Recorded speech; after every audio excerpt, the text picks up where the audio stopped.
प्रिय विद्यार्थियों, आज अपन पढ़ेंगे उच्च न्यायालय। संविधान के अंदर राजस्थान के या संविधान में अपन देखते हैं तो उच्च न्यायालय के बारे में आज अपन अध्ययन करेंगे। उच्च न्यायालय, उच्च न्यायालय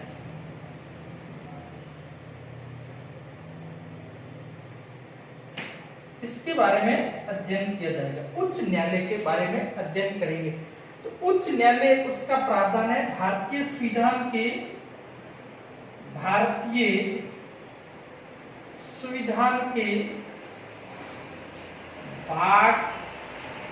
6 में, और अध्याय कौन सा है? अध्याय 5 और अनुच्छेद 214 से 231 तक उच्च न्यायालयों के बारे में प्रावधान किया गया है। ऐसा अब अपन देखते हैं भारत में किस प्रकार की न्याय व्यवस्था है। भारत में एकीकृत न्याय व्यवस्था है। एकीकृत न्याय व्यवस्था है। एकीकृत न्याय व्यवस्था है। न्याय व्यवस्था है।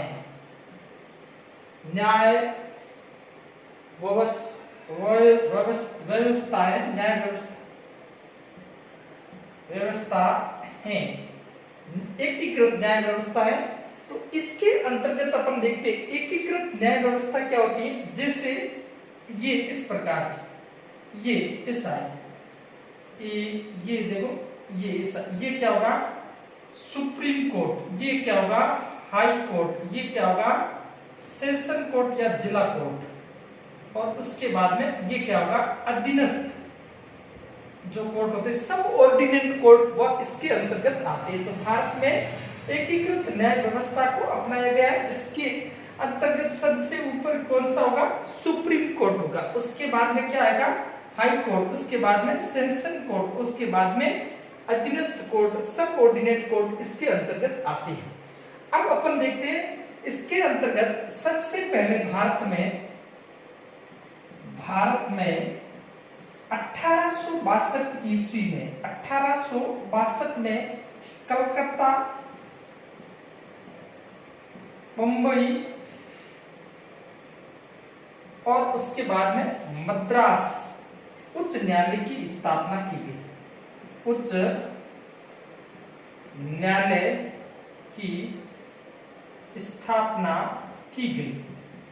सबसे पहले भारत में 1862 में कलकत्ता, बंबई और मद्रास हाई कोर्ट की स्थापना की गई। उसके बाद में 1866 में इलाहाबाद हाई कोर्ट की स्थापना की गई। इलाहाबाद उच्च न्यायालय की स्थापना की गई। उसके बाद में अपन देखते हैं तो इसमें भारत में जैसे अपन पढ़ते हैं अनुच्छेद 214, किसी राज्य का एक उच्च न्यायालय होगा। 214 किसी राज्य का एक उच्च न्यायालय होगा, ऐसा संविधान में प्रावधान किया गया। अनुच्छेद 214 आर्टिकल 214 क्या कहता है? किसी राज्य का एक उच्च न्यायालय होगा। परंतु उसके बाद में अपन जैसे पढ़ते हैं संविधान संशोधन लाया गया और 7वां संविधान संशोधन है, उसके अंतर्गत ये प्रावधान किया गया। अनुच्छेद 231 के अंतर्गत, अनुच्छेद 231 के अंतर्गत दो से अधिक राज्यों का एक उच्च न्यायालय हो सकता है। एक उच्च न्यायालय हो सकता है। ऐसा प्रावधान कौन सा आर्टिकल करता है? आर्टिकल 231 ये कहता है कि 2 या 2 से अधिक राज्यों का एक उच्च न्यायालय हो सकता है। ऐसा प्रावधान क्यों किया गया? क्योंकि राज्य पुनर्गठन आयोग फजल अली के नेतृत्व में जब बना था, के एम पणिकर और हरदेनाथ कुंजरू इसके सदस्य थे। उसके बाद में नए नए राज्यों का पुनर्गठन होने लगा, राज्यों की अधिक मात्रा में बनने लगे और उसके बाद में 2 या 2 से अधिक राज्यों का एक उच्च न्यायालय हो सकता है, ऐसा प्रावधान किया गया संविधान में संशोधन 7वें संविधान संशोधन के अंतर्गत ऐसा किया गया। अब आगे अपन देखते हैं, जैसे उसके बाद में इनके जो उच्च न्यायालय का जैसे युग, अब अपन देखते हैं उच्च न्यायालय का गठन कैसे होता है ये। अब इसके बारे में आपको कोई प्रश्न आपको पूछ सकते हैं कि किसी राज्य का एक उच्च न्यायालय होगा, आर्टिकल कौन सा 214 231 में अंतर्गत 2 या 2 से अधिक राज्यों का एक उच्च न्यायालय हो सकता है, ऐसा प्रावधान किया गया है। अब अपन देखते हैं भारत में जो उच्च न्यायालय वर्तमान समय में भारत में उच्च न्यायालय कितने हैं? वर्तमान समय में भारत में उच्च न्यायालय कितने? 25 हैं। उच्च न्यायालय कितने? 25। 25वां उच्च न्यायालय का स्थापित किया गया आंध्र प्रदेश के अमरावती में 25वां न्यायालय हुआ उसको स्थापित। वर्तमान समय में 25 उच्च न्यायालय सबसे पहले कहां से शुरुआत होती? 1862 से शुरू होते। अब आगे अपन देखते हैं इसके बाद में क्या सिस्टम होता है। अब उच्च न्यायालय का गठन किससे होता है? उच्च न्यायालय का पहला पॉइंट अपन देखते हैं उच्च न्यायालय का गठन, उसके बारे में प्रश्न आपको पूछ सकते हैं उच्च न्यायालय का कैसे गठन होता है उसके बारे में। तो सबसे पहला अपन देखते हैं उच्च न्यायालय का गठन। नंबर 1 उच्च न्यायालय का गठन। ये उच्च न्यायालय के गठन का प्रावधान कौन सा अनुच्छेद है? अनुच्छेद 216। अनुच्छेद 216 में इस बात का उल्लेख किया गया है कि इस बात का उल्लेख किया गया है कि एक मुख्य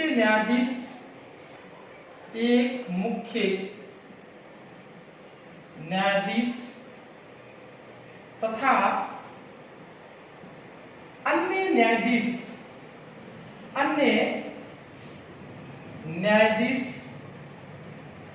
मिलकर उच्च न्यायालय का गठन करते हैं। ये उच्च न्यायालय का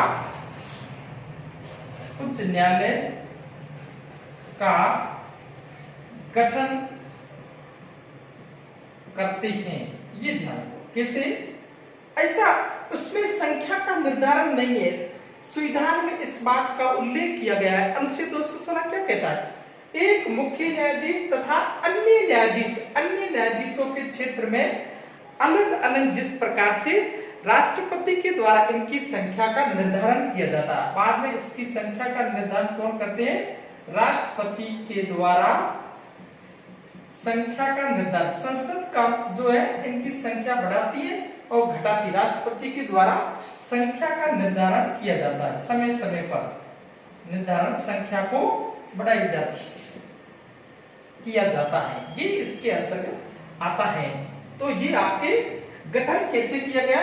एक मुख्य न्यायाधीश तथा अन्य न्यायाधीश मिलकर उच्च न्यायालय। और वर्तमान में राजस्थान उच्च न्यायालय में कितने न्यायाधीश हैं? 50 न्यायाधीश हैं। ये ध्यान रखना, कितने न्यायाधीश हैं? 50 न्यायाधीश हैं। तो ये उच्च न्यायालय का गठन कौन सा अनुच्छेद है? 216। अब आगे अपन देखते हैं क्या किस प्रकार से प्रावधान किया गया है। अब आगे अपन देखते हैं इनकी नियुक्ति कौन करता है? उच्च न्यायालय के न्यायाधीशों की नियुक्ति कौन करता है? उच्च न्यायालय के न्यायाधीशों की नियुक्ति उच्च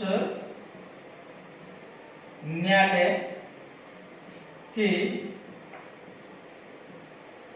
न्यायाधीशों की नियुक्ति। उच्च न्यायालय के न्यायाधीशों की नियुक्ति वह कौन किसके द्वारा की जाती? तो ये नियुक्ति कौन करता है? राष्ट्रपति के द्वारा की जाती। राष्ट्रपति द्वारा की जाती हैं। ये और इसके बाद में ये कौन से आर्टिकल में, आर्टिकल 217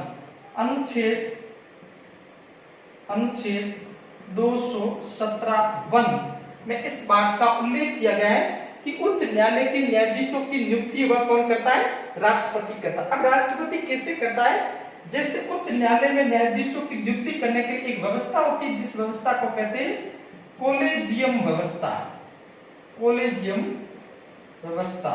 ये और इस व्यवस्था में क्या होता है, मुख्य न्यायाधीश प्लस 2 वरिष्ठतम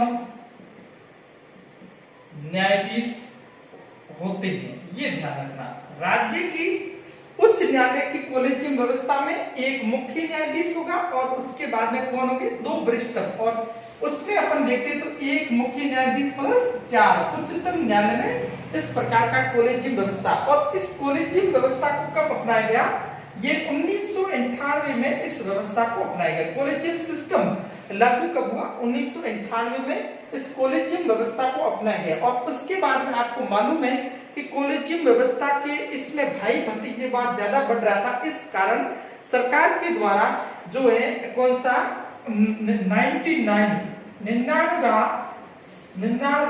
संविधान संशोधन लाया गया, संविधान संशोधन लाया गया और जिसके अंतर्गत 99वां जिसको अपन कहते हैं नजाक जिसे नेशनल अपॉइंटमेंट जुडिशरी कमिश्नर, ये राष्ट्रीय जो न्यायाधीशों की नियुक्ति के लिए ये लाया गया। और इसको कब कर दिया, इसको 16 अक्टूबर 2015 को सुप्रीम कोर्ट ने इसको क्या कर दिया, इस संविधान संशोधन को इसको निरस्त कर दिया। 16 अक्टूबर 2015 को सरकार के द्वारा लाया गया था और वापस क्या कर दिया, कोलेजियम व्यवस्था को बहाल कर दिया। कोलेजियम व्यवस्था है उसको क्या कर दिया, बहाल कर दिया।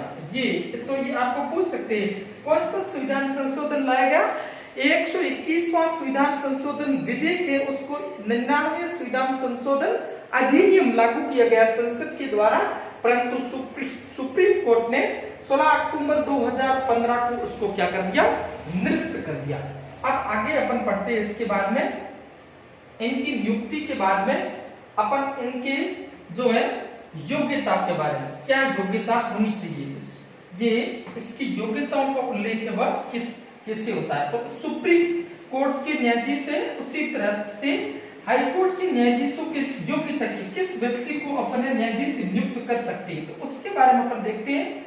नंबर 1 योग्यताओं उल्लेख है वह न्यायाधीशों की नियुक्ति है, हो गई। अब इसके बाद में अपन देखते हैं योग्यता, उच्च न्यायालय के न्यायाधीशों की योग्यता। उच्च न्यायालय के न्यायाधीशों की योग्यता, क्या योग्यता होनी चाहिए, और योग्यता का उल्लेख है 217 क्लोज 2, अनुच्छेद 217 क्लोज 2 में इनकी योग्यताओं का उल्लेख है। नंबर 1 वह भारत का नागरिक हो, ये व्यवस्था है। नंबर 2 वह 10 वर्ष तक किसी न्यायालय में 10 वर्ष तक किसी न्यायालय में वकालत कर रहा हो। और नंबर 3 वह किसी एक राज्य या एक से अधिक राज्यों में 10 वर्ष तक महाधिवक्ता रहा हो, महाधिवक्ता रहा हो, ये योग्यता होनी चाहिए। इस व्यक्ति को न्यायाधीश सेवा राष्ट्रपति के द्वारा कॉलेजियम से उनकी सिफारिश के बाद में नियुक्त किया जा सकता है। अब आगे अपन देखते हैं इसका कार्यकाल कितना होता है। इसके कार्यकाल के बारे में अपन देखते हैं कि हाई कोर्ट के जो न्यायाधीश होते हैं उनका कार्यकाल वह कितना होता है। कार्यकाल के बारे में अपन देखते हैं तो सबसे इनका कार्यकाल इसका भी है वह अनुच्छेद कौन सा है, अनुच्छेद 217 क्लोज 1, इसके कार्यकाल का उल्लेख किया गया है। नंबर 1 इनका कार्यकाल है कि वह अपने पद पर 62 वर्ष की उम्र तक रह सकता है। कितनी? 62। और अपनी सुप्रीम कोर्ट में कितनी है? 65 वर्ष। ये ध्यान रखना, प्रश्न पूछेंगे वो कितने वर्ष की उम्र तक रह सकता है? 62 वर्ष की उम्र तक ऑब्जेक्टिव टाइम में ऐसा प्रश्न आएगा। अब नंबर 2 वह अपना त्याग पत्र राष्ट्रपति को दे सकता है। ये कभी भी अपना त्याग पत्र वह राष्ट्रपति को दे सकता है। और नंबर 3 उसको पद से हटाया जा सकता है, उसको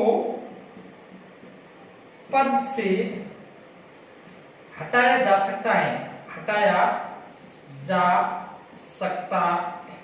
कैसे?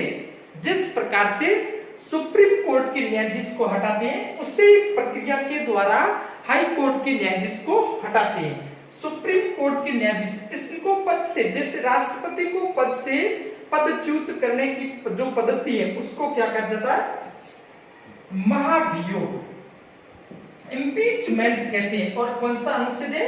61 के अंतर्गत राष्ट्रपति को पद से हटाने की प्रक्रिया का उल्लेख है, परंतु इनको पद से हटाने की प्रक्रिया को महाभियोग नहीं कहके पद मुक्ति, जिसको कहते हैं रिमूवल, पद से हटाना ये कहा जाता है। पद से कैसे हटाते हैं? इनको पद से हटाने के लिए संसद के किसी भी सदन में, दोनों सदनों से, संसद के दोनों सदनों से किसी भी सदन में प्रस्ताव लाया जा सकता है और उसके बाद में संसद के दोनों सदनों से प्रस्ताव बहुमत तथा उपस्थित तथा मतदान करने वाले सदस्यों के 2/3 बहुमत से प्रस्ताव पारित हो जाता है तो उनको पद से हटाया जा सकता है। और पद से हटा किस पर ये पद से हटाने को या सिद्ध कदाचार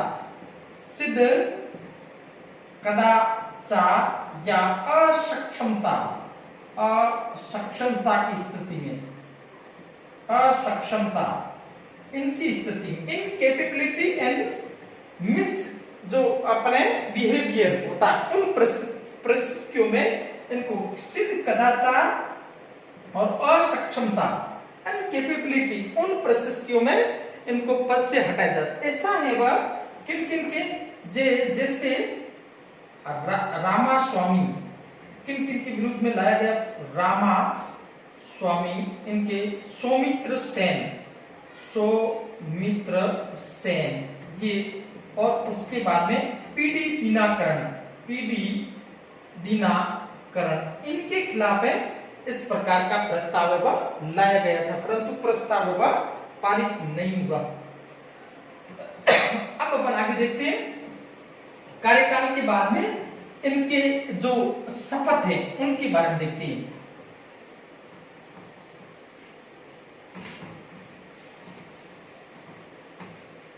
शपथ के बारे में अपन देखते हैं तो किस प्रकार से इनको शपथ है वो कौन दिलाता है, राज्यपाल के द्वारा इनको शपथ दिलाई जाती है, जो है कौन दिलाता है, राज्यपाल। तो इनकी शपथ का उल्लेख है अनुच्छेद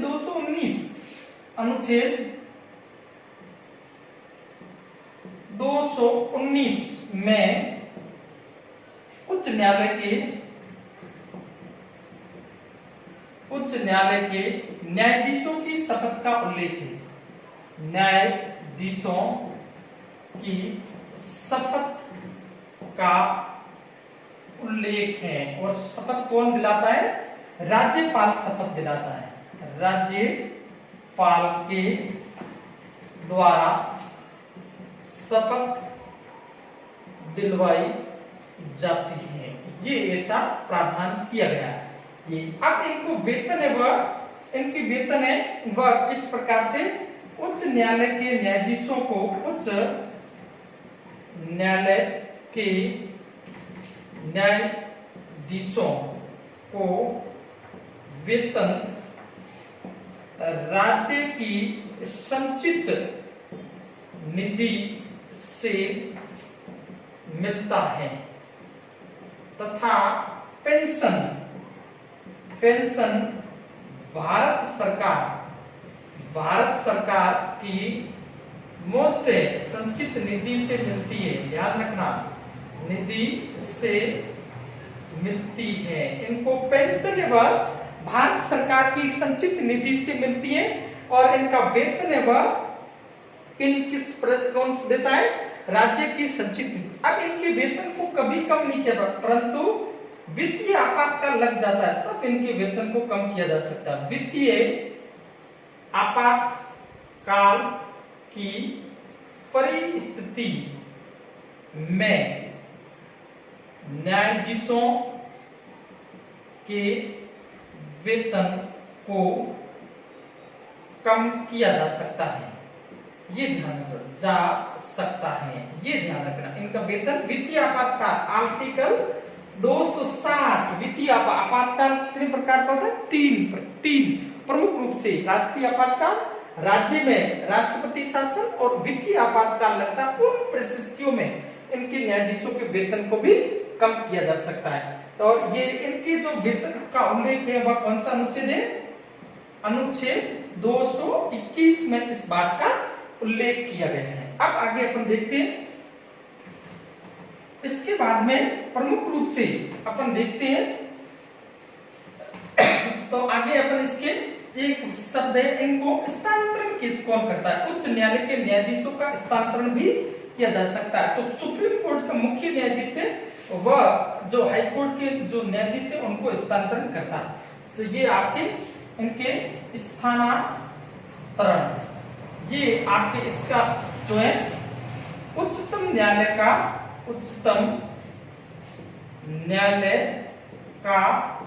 मुख्य न्यायाधीश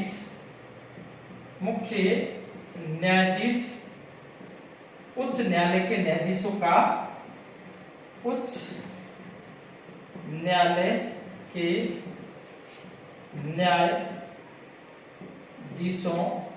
का स्थानांतरण करता है, ये ध्यान रखना। और आर्टिकल कौन सा है, आर्टिकल 222 में इस बात का उल्लेख किया गया है कि उच्च न्यायालय के जो उच्चतम न्यायालय का मुख्य न्यायाधीश है और उच्च न्यायालय के न्यायाधीशों का स्थानांतरण, दिल्ली में ऐसा विवाद हुआ था वर्तमान में। अब आगे अपन देखते हैं इसके बाद में अपन प्रमुख रूप से देखते हैं, जैसे एक शब्द आता है अपर या कार्यकारी न्यायाधीश। तो ये कौन सा अपर या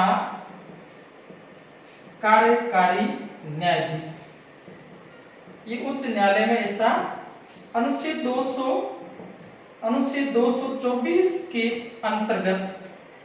अंतर्गत राष्ट्रपति अपर न्यायाधीश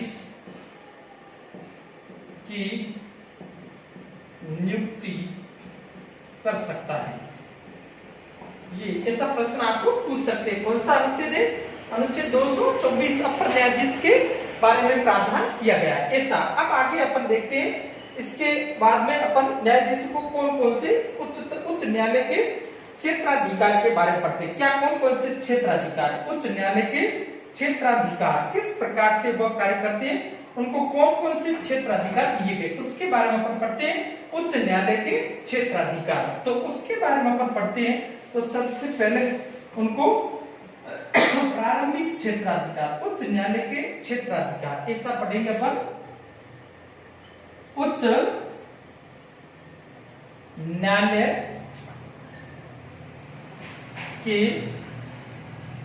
क्षेत्राधिकार, इनके कौन कौन से क्षेत्राधिकार बड़े प्रश्न के रूप में कभी कभी मुख्य एग्जाम में पूछ सकते हैं, बोर्ड के एग्जाम में सब प्रश्न पूछ सकते हैं। एक नंबर है प्रारंभिक क्षेत्राधिकार, प्रारंभिक क्षेत्राधिकार, ये क्षेत्र, ये इसके अंतर्गत जैसे सीधा वाद है वह कहां जाता है, वह उच्च न्यायालय में जाता है। सीधा पहला वाद कहां जाता है, सीधा वाद है वह उच्च न्यायालय में जाता है, उच्च न्यायालय में जाता है, वो इसके अंतर्गत आता है।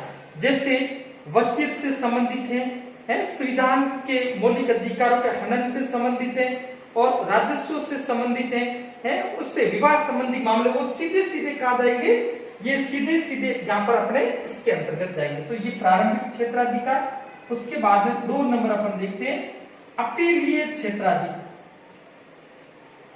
अपीलीय क्षेत्राधिकार, क्षेत्राधिकार ये कौन कौन से, जैसे उससे पूर्व जैसे अधीनस्थ न्यायालय में, उसके बाद में सेशन कोर्ट में उस मामले को अपील की गई, उसके विरुद्ध में जो अपील है वह उच्च न्यायालय में करते हैं, वह इसके अंतर्गत आता है। जैसे किसी इसमें भी अपन देखते हैं वह अपने संवैधानिक अपीलीय के अंतर्गत आता है, आपराधिक अपीलीय के अंतर्गत आता है और उसके बाद में दीवानी अपीलीय के अंतर्गत आता है। इससे अपन देखते हैं तो ये इसमें अपन जैसे किसी व्यक्ति को सेशन कोर्ट ने उसको 4 वर्ष का कारावास, कठोर कारावास या मृत्युदंड की सजा दी गई और उसके विरुद्ध में अपन जाते हैं उच्च न्यायालय में, वह इसके अंतर्गत आता है। तो अपीलीय क्षेत्राधिकार के अंतर्गत वह आएगा।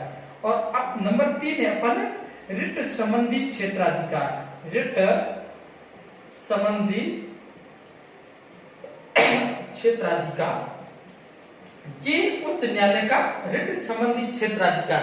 तो अपन देखते हैं सुप्रीम कोर्ट तथा हाई कोर्ट में याचिका संबंधी क्षेत्राधिकारों का प्रावधान किया गया और याचिका संबंधी क्षेत्राधिकार वह अपन सुप्रीम कोर्ट उच्चतम न्यायालय के अनुच्छेद 32 जिसमें अपन क्या पढ़ते हैं, संवैधानिक उपचारों का अधिकार पढ़ते हैं और उसके अंतर्गत है 5 प्रकार की याचिका वह सुप्रीम कोर्ट में दायर की जाती है। उसी प्रकार उच्च न्यायालय में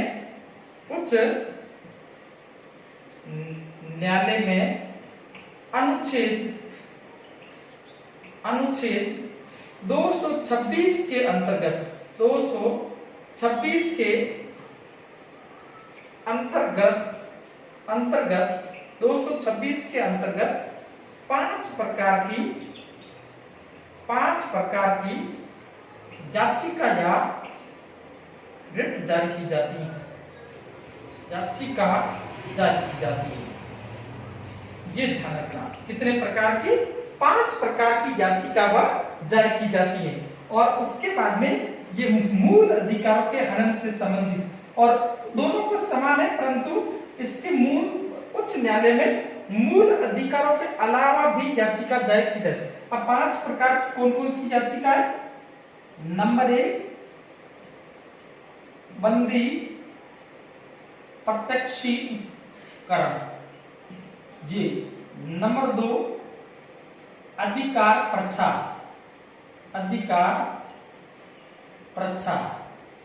नंबर 3 प्रतिषेध, नंबर 4 उत्प्रेक्षण और नंबर 5 है वह परमादेश। ये 5 प्रकार की याचिकाओं के बारे में अपन पढ़ते, मूल अधिकार पढ़ेंगे, उस समय इनके विस्तृत उनके बारे में पढ़ेंगे। तो ये कौन से अनुच्छेद में, उच्च न्यायालय में अनुच्छेद 226 26 के अंतर्गत 5 प्रकार की याचिका दायर की जाती है। आपको प्रश्न पूछ सकते हैं कौन से। अब आगे अपन इसके बाद में देखते हैं, तो वो अपन देखेंगे। एक इसमें आता अभिलेख न्यायालय। अभिलेख जो उच्च न्यायालय के संबंध में अभिलेख न्यायालय का वर्णन किया गया है, उसके बारे में अपन देखते हैं क्या होता है अभिलेख न्यायालय। अभिलेख न्यायालय, अभिलेख न्यायालय, इसके बारे में देखते हैं अनुच्छेद 215 में।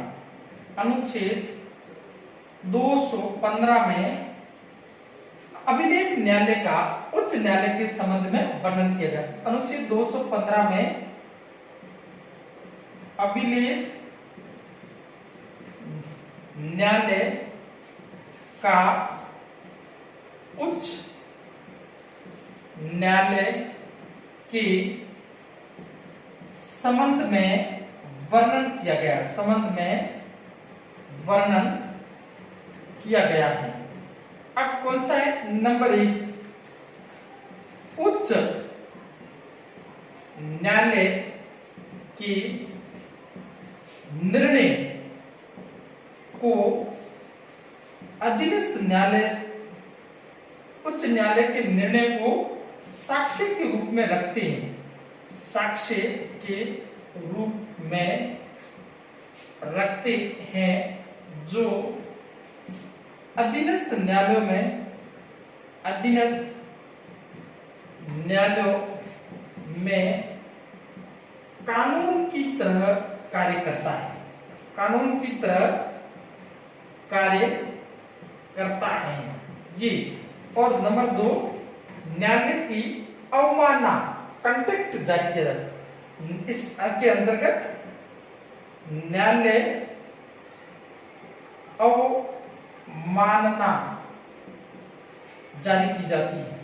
इस अनुच्छेद के अगर कोई न्यायालय की अवमानना करता है तो उसको नोटिस जारी किया जाता है, तो सजा का प्रावधान। तो ये इसके आपके अभिलेख न्यायालय के अंतर्गत आता है। अब अपन राजस्थान के संदर्भ में देखते हैं, तो राजस्थान के जो प्रथम न्यायाधीश थे वह कौन थे? प्रथम मुख्य न्यायाधीश, प्रथम मुख्य न्यायाधीश, राजस्थान के प्रथम मुख्य न्यायाधीश कमलकांत वर्मा, कमलकांत वर्मा ये थे प्रथम। और वर्तमान में वह इंद्रजीत मोहती, इंद्रजीत मोहाती, ये राजस्थान के मुख्य न्यायाधीश। और सर्वाधिक समय तक रहते वह कैलाश नाथ वाच, ये सर्वाधिक समय तक राजस्थान मुख्य न्यायालय में मुख्य न्यायाधीश रहे। तो इस प्रकार अपने आज का टॉपिक है वह पूर्ण हो गया। आज का टॉपिक वह उच्च न्यायालय, उच्च न्यायालय में किस प्रकार का उनका क्षेत्राधिकार है, उनके न्यायालय को किस प्रकार से न्यायाधीशों की नियुक्ति की जाती है। तो इसमें प्रमुख रूप से आपके आर्टिकल के बारे में प्रश्न पूछ सकते हैं। एक तरफ आर्टिकल देंगे और दूसरी तरफ है उनके संबंध में देंगे, ऐसा प्रश्न आपको पूछेंगे। तो ये अब इसके बाद में अपने कल आगे का टॉपिक वह पढ़ेंगे। आज इतना ही। तो आपको अच्छा लगे तो इसके बारे में आप टिप्पणी कीजिए कैसा लगा, और उसके बाद में चैनल को सब्सक्राइब करें, लाइक करें, अधिक लोगों को शेयर करें, जिससे आपको, और उसके बाद में नीचे इसमें टिप्पणी लिखिए आपको कैसा लगा उसके बारे में। आज इतना ही, आगे अपन कल पढ़ेंगे।